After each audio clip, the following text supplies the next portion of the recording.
Hello friends, welcome to my YouTube channel. Today in this video lecture we are going to discuss what is the Nadam blotting, why we are use this technique and how we can perform it. As we have seen in our earlier lecture, nucleic acid hybridization are of two types, Southern blotting and Northern blotting. We are using Northern blotting technique for the detection of RNA and gene expression analysis, and this technique was discovered by the James Alvin and his co-worker. If we understand in a simple way why we have to perform the southern blotting, as we all know, the content of DNA in a different cell of the individual is same, while the content of RNA as well as protein is differ from cell to cell of an individual. That's why this gene expression pattern is differ from cell to cell of an individual.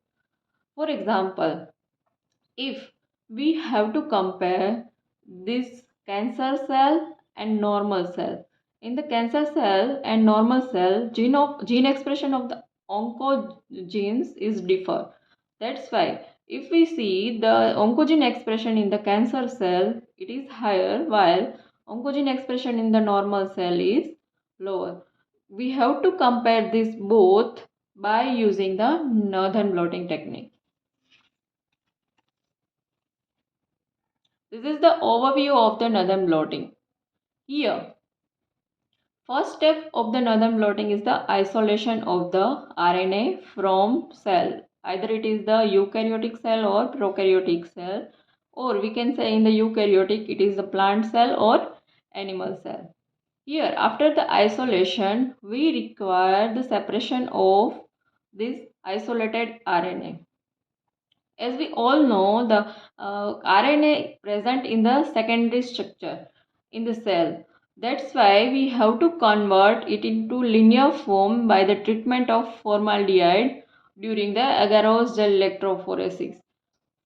That's why we here add formaldehyde treated sample in the Agarose gel electrophoresis, and we can separate this RNA by using the Agarose gel electrophoresis. After that, the separation of RNA, we go for the blotting. Here, blotting means transfer of this RNA or DNA molecule on the membrane. Here we are using the membrane nitrocellulose or nylon membrane. Mostly we are using the nylon membrane because DNA and RNA molecule can easily associate with the membrane. During the blotting, here is the solid support that provides the support to our gel. Here gel containing the separated RNA molecule which gets transfer on the membrane. This is the membrane. Here when this buffer move upper side to the filter paper, here filter paper dipped into the buffer and buffer move upper side via capillary action, and with this capillary action movement our bending pattern of the gel also move on the nitrocellulose membrane. Here wet press this filter paper to the this filter paper and membrane to the gel. That's why this DNA and RNA molecule of the gel can easily transfer on the membrane. After the separation transfer on the membrane, next step is the fixing. Here membrane containing bending pattern same as the gel can be fixed with the heat or UV light.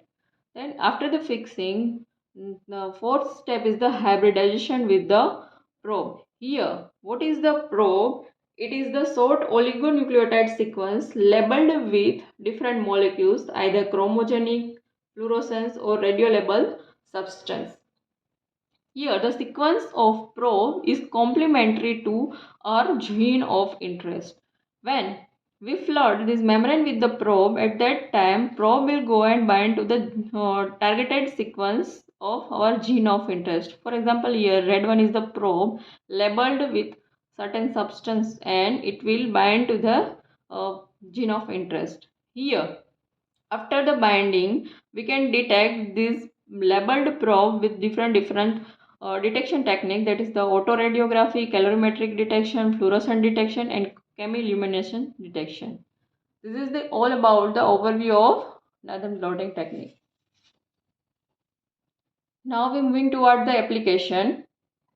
Our first application is, it is the standard technique for the direct study of gene expression at the level of mRNA. Then it is used for the detection of size of mRNA transcript, the study of RNA degradation, study of RNA splicing, then the study of RNA half-life, and study of IRES, internal ribosomal entry site, to remove the possibilities of RNA digestion versus second cistron translation. Thank you for watching this video. If you like this video, then please comment and share and subscribe my channel. Thank you.